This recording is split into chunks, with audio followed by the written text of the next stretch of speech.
How to force your mind to do hard things. There's a war going on inside you. A war between the version of you that wants comfort and the one that wants greatness. Every time you choose what's easy, you betray the part of you that knows what you're capable of. But what if you could force your mind to do the hard thing? What if you stopped negotiating with weakness and rewired yourself to act no matter how you feel? This audiobook isn't motivation. It's transformation. It's a weapon for your mind. So get ready, because once you finish this, the hard thing won't feel so hard anymore. And the weak voice inside, it's about to get real quiet. Understand the enemy. Your own mind. Your mind is not designed for greatness. It's designed for survival.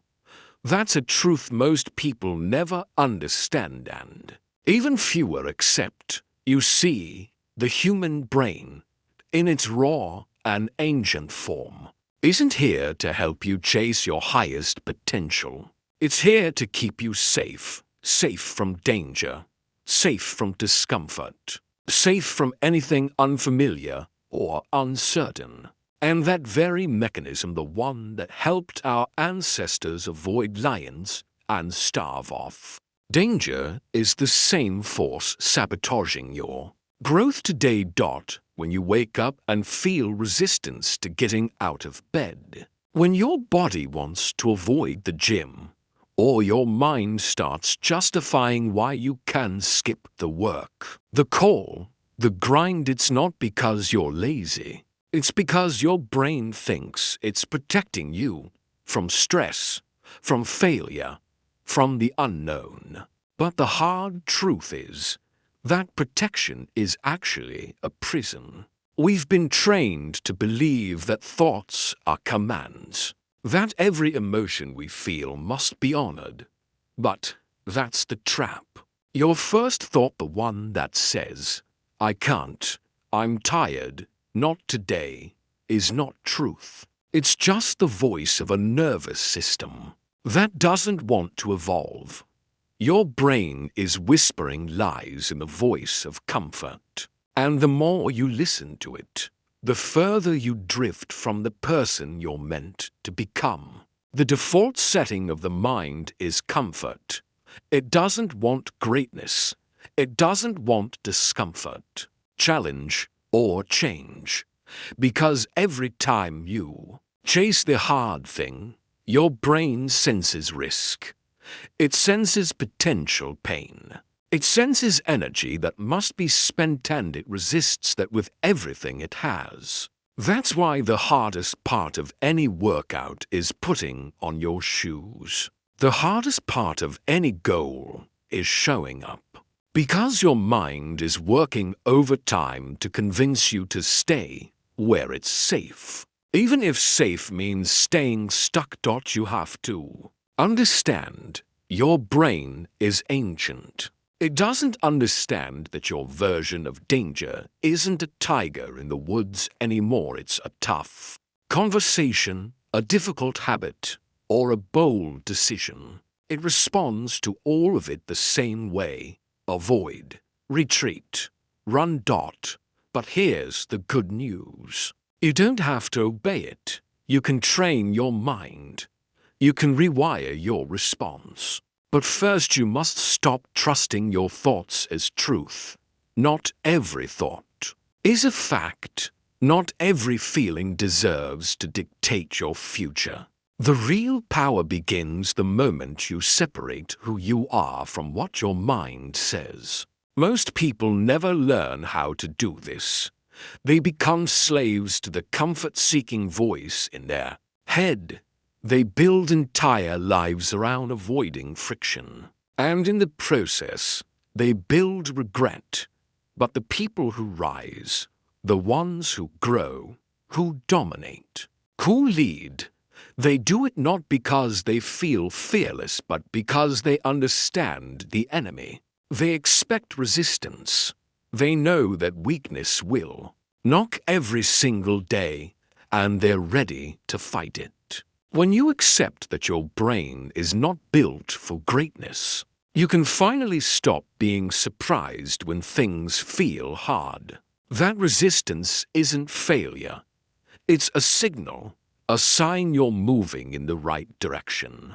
A mental alarm that you're about to grow. And the moment you stop taking that discomfort personally is the moment you take control of your mind. You don't need to silence the voice of doubt.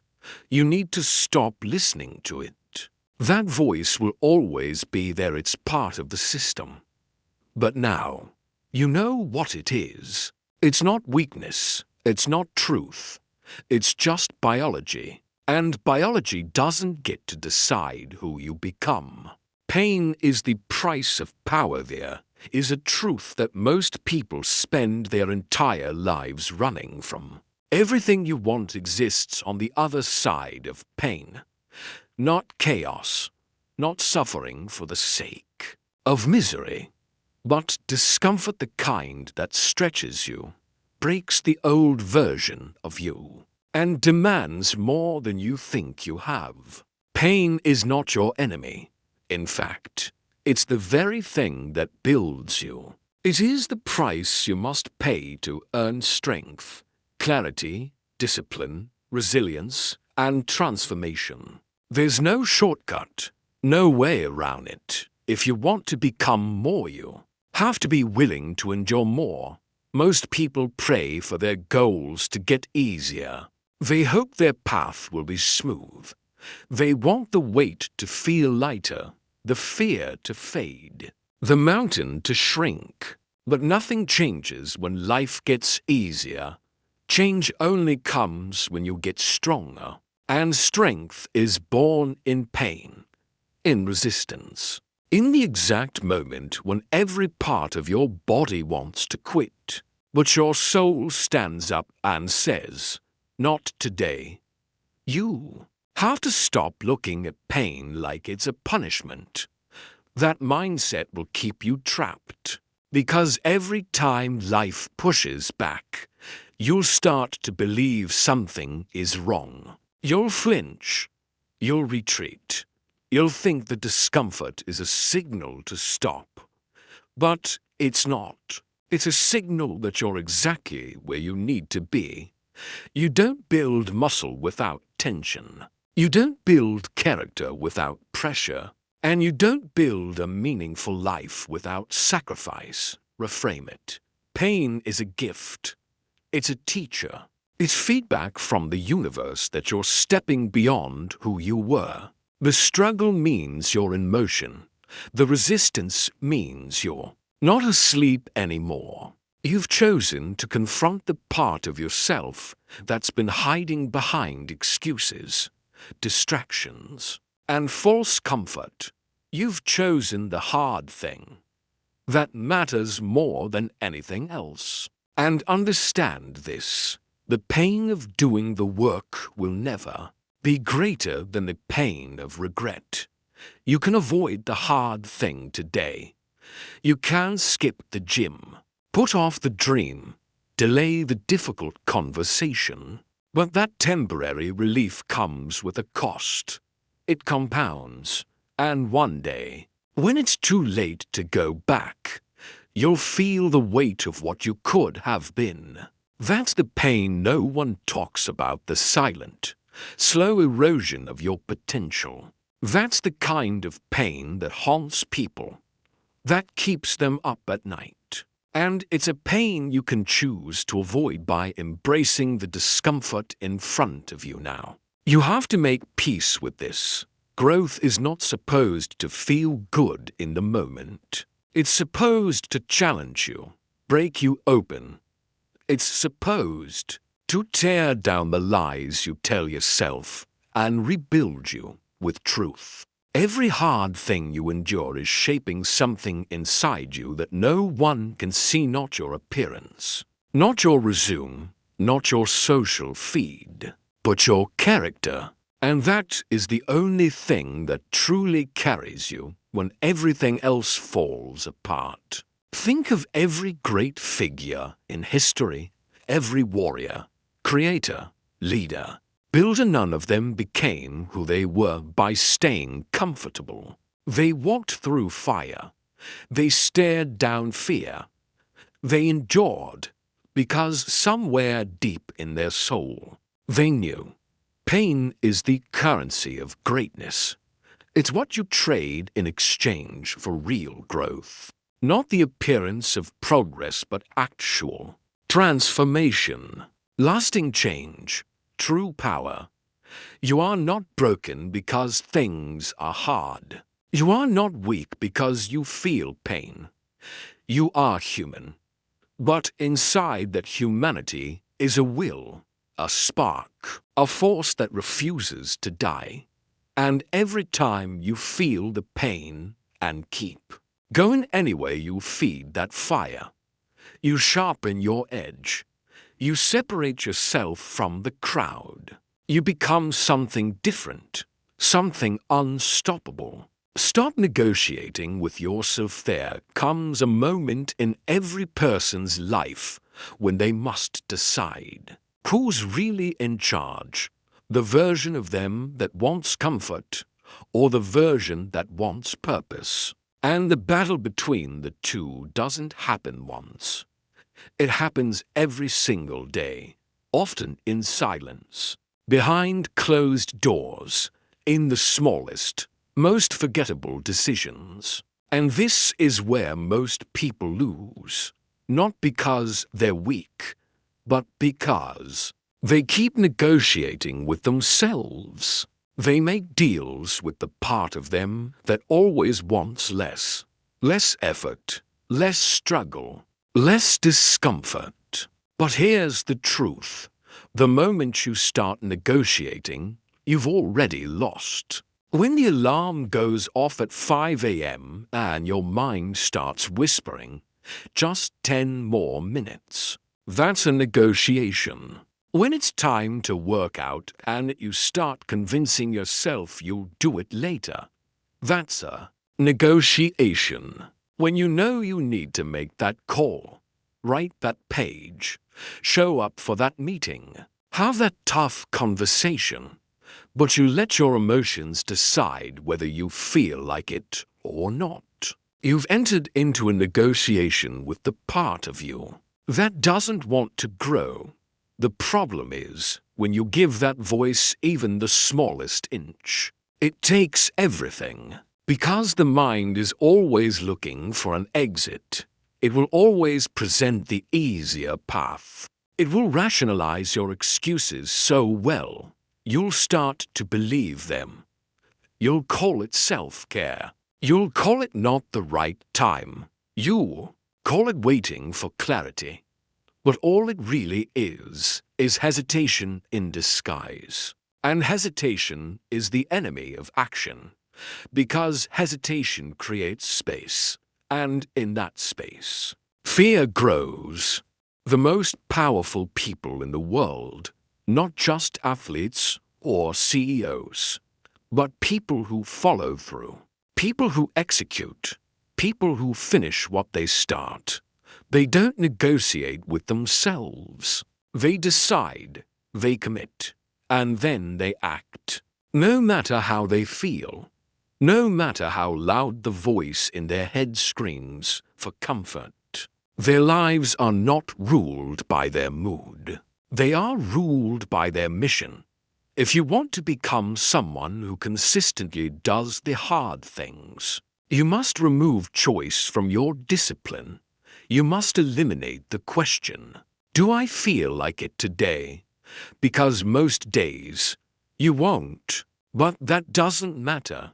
Discipline doesn't ask for your mood. It only requires your action. The difference between average and unstoppable comes down to this. Some people wait to feel right. Others act regardless.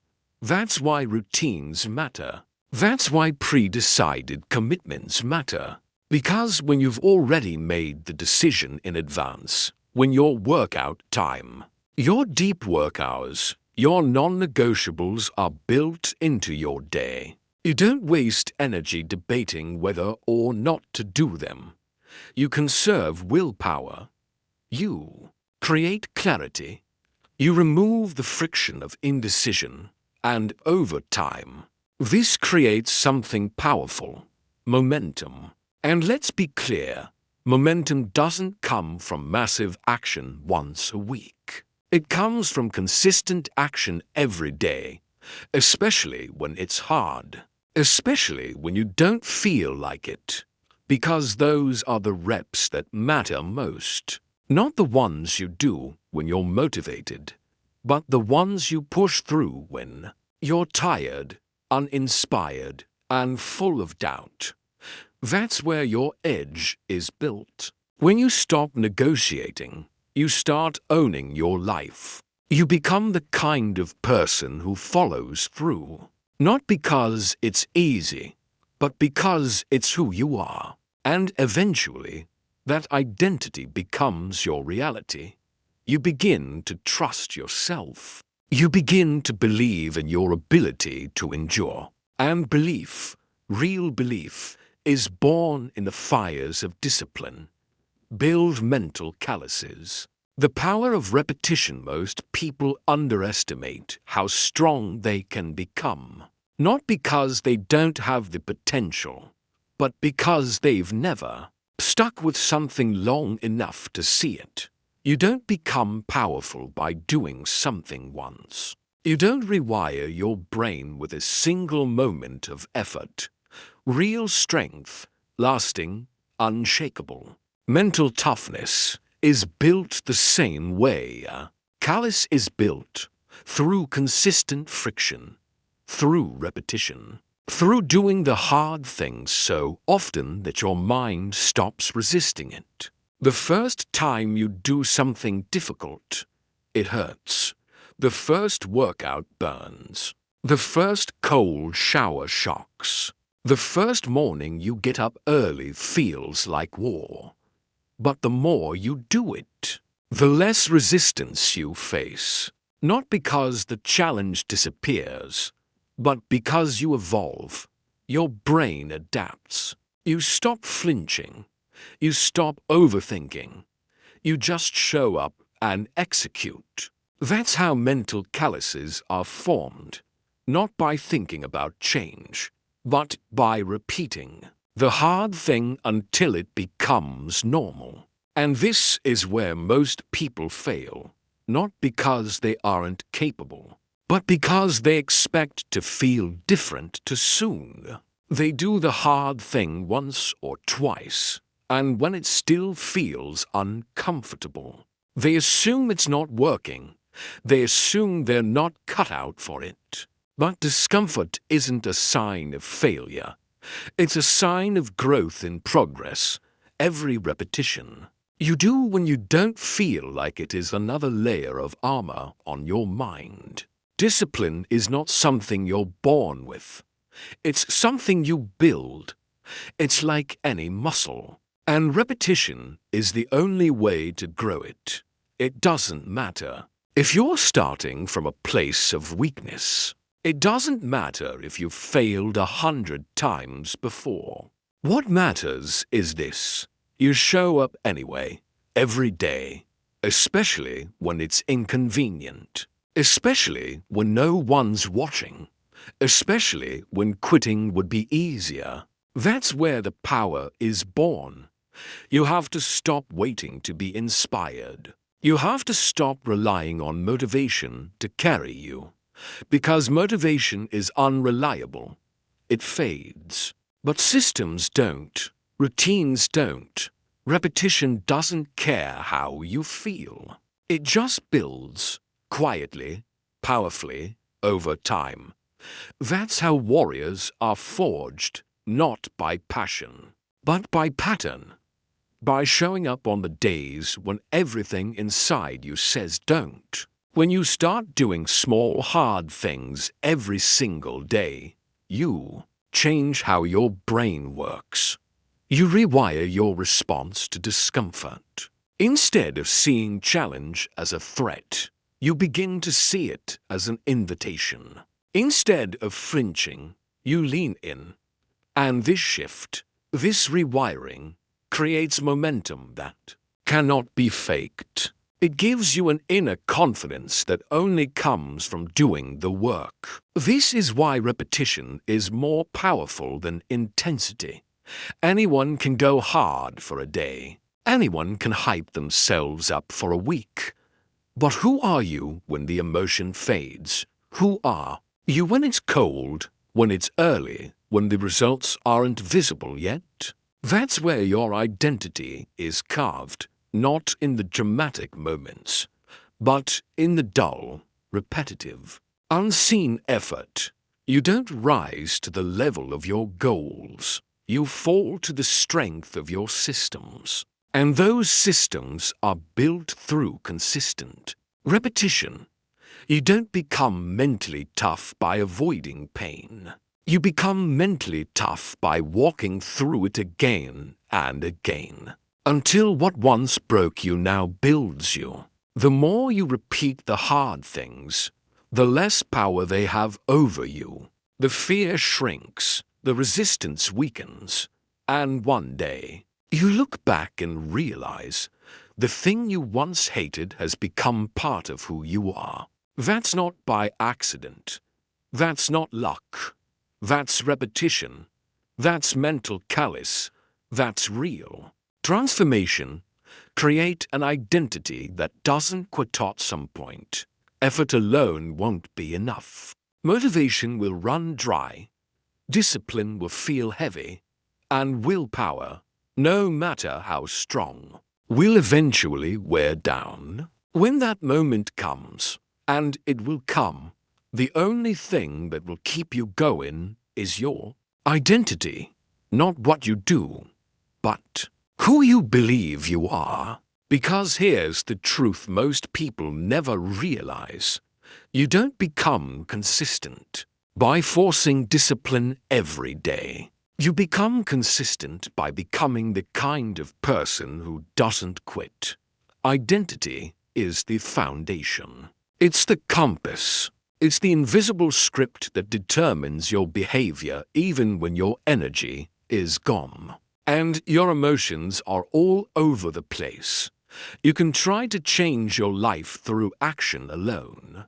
But if your identity still says, I'm lazy, I'm not a finisher, or I always mess up, you will always sabotage your own progress. You'll find a way to prove that belief right. That's not weakness.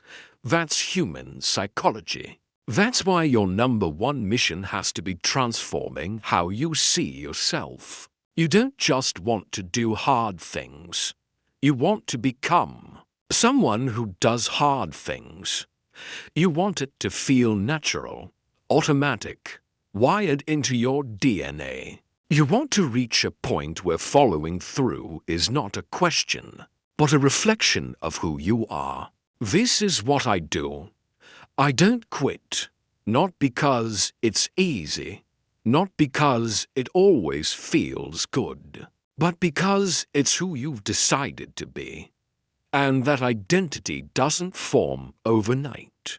It's built one brick at a time, through repeated action. Every time you choose the hard thing, every time you keep your word, every time you follow through when no one else would, you reinforce a new identity. And little by little, you shift from I'm trying to be disciplined to I am disciplined. From I hope I can push through to I always find a way. This is not about ego. This is about ownership. The way you speak to yourself matters. Your words shape your reality. So stop saying things like I'm not a morning person, or I'm just not good at being consistent, or I've never been strong mentally. Every time you say those things, even casually, you're programming your brain to stay small. Instead, speak like someone who's building a new standard. Say, I do hard things. I'm the kind of person who keeps going. I show up. I finish. I don't fold under pressure. You might not believe it at first. That's okay. Say it anyway. Then prove it with action. The connection between identity and behavior is a loop. Your actions reinforce who you believe you are, and who you believe you are influences your actions. This is why consistency matters so much, not just for results, but for rewiring your self-image. Every win, no matter how small, sends a signal to your brain. This is who I am now. Over time, those small wins add up into a powerful, undeniable identity, one that becomes unshakable. And when that identity is strong, everything changes. Quitting becomes harder, not easier. Excuses lose their power. You don't have to drag yourself through discipline because you're not forcing it anymore. You're living it. You've become the type of person who acts on your standards, not your feelings. The type of person who leads, even when it's hard. The type of person who finishes what they start. This is the difference between chasing goals and becoming someone new. Goals can be missed. Feelings can change, but identity sticks. And once you become someone who doesn't quit, who faces hard things head-on, who owns their mind instead of being owned by it, you'll never go back. Seek voluntary hardship. There's a secret that every high performer, every mentally tough human, every elite warrior understands, and it's this. If you don't voluntarily choose hard things, life will eventually force them on you. You will either train for difficulty by seeking it out or be broken by it when it arrives unexpectedly. Most people live their lives trying to avoid stress, avoid pain, avoid effort. But they don't realize that in avoiding the discomfort, they're also avoiding their own potential. They're numbing their edge, weakening their response, and slowly becoming unprepared for life's inevitable storms. When you chase comfort, comfort becomes your limit. But when you chase difficulty, when you voluntarily put yourself through hard things, your tolerance expands. You grow your capacity to suffer well, to think clearly under pressure, to act with strength even in chaos. And that's what separates people who bend under pressure from those who rise in it. It's not that they don't feel pain. It's that they've practiced being in pain. Voluntary hardship is the training ground of the unbreakable mind. You choose it not because you enjoy suffering, but because you know that on the other side of that suffering is someone you've never met before, a stronger, braver, more focused version of yourself. And you can only meet that person by going through what most people run from. You expose yourself to difficulty now so that when real adversity hits, you're not shaken. You're ready. Take cold exposure, for example, stepping into freezing. Water doesn't just train your body. It trains your mind to stay calm in the face of shock. It teaches you to regulate your breath when panic rises, to stay still when everything in you wants to flee. That lesson transfers. When life slaps you across the face, whether it's a failed plan, a betrayal, a breakdown, you're not caught off guard. Your system has practiced how to respond, not react. Or fasting, withholding from food. It's not just about health. It's about teaching your brain that you don't need to obey every urge. That hunger isn't an emergency. That you are not a slave to your cravings. That you can sit in discomfort and still be in control. This builds restraint. It builds emotional discipline. And it gives you a deeper confidence in your ability to endure. Endurance events, silence retreats, digital detoxes, long-distance runs. All these things test your limits, and in that test, you gain something far more valuable than physical stamina. You gain mental clarity. You quiet the noise. You break the addiction to ease. You learn how to keep going when every part of your brain says, stop. And most importantly, you prove to yourself that you can. You don't need to climb Everest.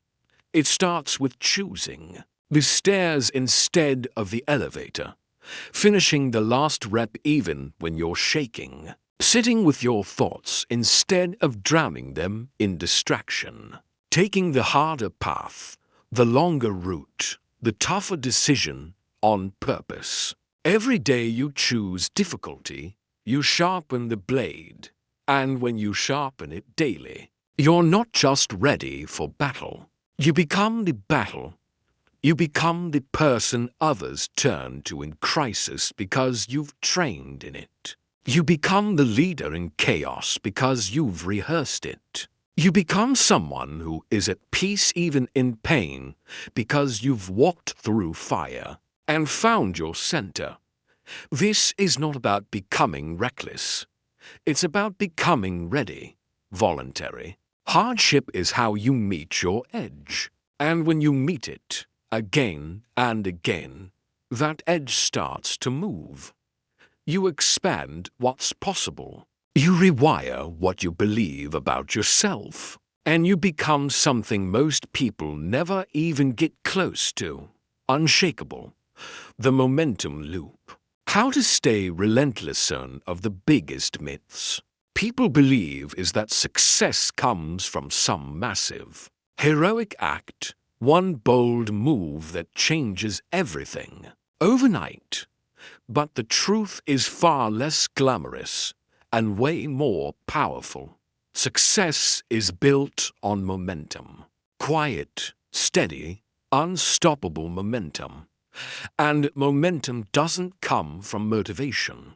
It comes from action, consistent, repeated, disciplined action, especially on the days when you feel like doing nothing at all. Momentum is like a loop, a cycle that feeds itself. It starts when you take action. That action creates a small result. Maybe it's progress in your fitness. Maybe it's crossing off a task. Maybe it's simply getting out of bed earlier than you wanted. That small win gives you a burst of belief, a shot of energy, a little more clarity. And with that clarity, you take more action.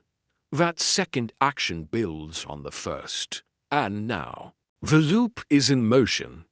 This is how people become relentless. Not by being born with some rare gene, not by being superhuman, but by staying in motion. The people who always seem to be winning aren't always motivated. They're just smart enough to protect their momentum at all costs. They know that the hardest part is starting, and that every time you break the loop, every time you pause, procrastinate, overthink, or skip the thing you promised yourself you'd do, it becomes harder to start again. You lose rhythm. You lose power.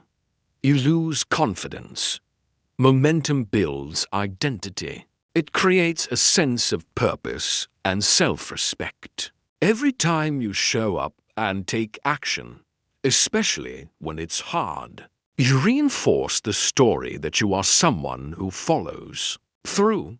You become proud of your own consistency. And that pride, it fuels more action. You stop waiting for someone to push you. You push yourself because the loop is already spinning. But here's the catch. Momentum is fragile. It's easier to keep going than it is to stop and restart. That's why protecting your routines is non-negotiable. You don't let a bad mood, a bad night of sleep, or a busy schedule derail your rhythm. You find a way to move forward, even if it's small, even if it's messy, because forward is forward, and progress is progress, even if it's not perfect. You don't need to be at 100% every day. You just need to do something that keeps the wheel turning. If you don't feel like running 5 miles, run one. If you can't write a full chapter, write a paragraph. If the gym feels impossible, do push-ups on your floor. Shrink the task. But do not stop, because action, any action, is the fuel that restarts the loop. When you understand the power of momentum, you stop relying on motivation to carry you. You stop getting discouraged by slow progress. You stop quitting just because you don't feel like it. You realize that even the smallest action today keeps the flame alive. And when that flame is burning, even slightly, it's enough to light tomorrow. This is how the relentless stay relentless. They don't sprint and crash. They don't wait for ideal conditions. They don't need to feel fired up. They just move. Day after day, step after step. They protect their loop like their life depends on it. Because in many ways, it does. The loop builds discipline. Discipline builds identity. Identity builds belief. And belief fuels everything. So if you're stuck, don't try to change your whole life today. Just start the loop. Take the first action. Let it create a spark. Then guard that spark. Feed it. Nurture it. And watch how it grows into something unstoppable. This is how you break through. So now you know. You know the enemy has always lived inside your own head, not in the form of weakness, but in the disguise of comfort. You know that pain isn't the thing to avoid. It's the price you pay for power. You've learned that when you stop negotiating with yourself, when you remove choice from your discipline, you unlock a new level of strength. You've seen that repetition builds calluses, not just on your hands, but on your mind. And you now understand the most important truth of all, that the person who doesn't quit wins. But now the real question stands in front of you, raw and real. What will you do next? Because this audiobook wasn't just made to motivate you for a moment. It was made to remind you of who you could be if you stopped listening to fear. It was made to stir something in your gut, something ancient, something primal, something that's been buried under years of hesitation, excuses, and second-guessing. It was made for the version of you that's still in there, waiting to be unleashed. You don't need permission. You don't need another plan. You don't need better conditions, or a perfect environment, or someone to come save you. You need to decide that from this moment forward, you will do the hard things, not once, not occasionally, but every day, even when you're tired, especially when you're tired, even when you're doubting, even when no one's watching. Because that's how you build an unstoppable mind. This world isn't changed by people who avoid resistance. It's changed by those who face it, feel it, and still move forward. The future doesn't belong to the ones who wait. It belongs to the ones who work, the ones who sweat, the ones who bleed, the ones who carry discipline like a weapon and treat discomfort like a compass. You've got that in you. You've always had it. But now, it's time to use it. So go. Go build the version of you that doesn't quit. Go force your mind to follow you, not the other way around.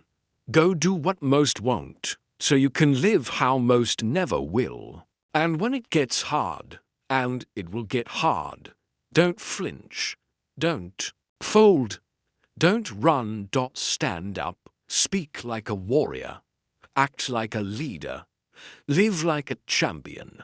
Because from this point forward, you do hard things, and that changes everything.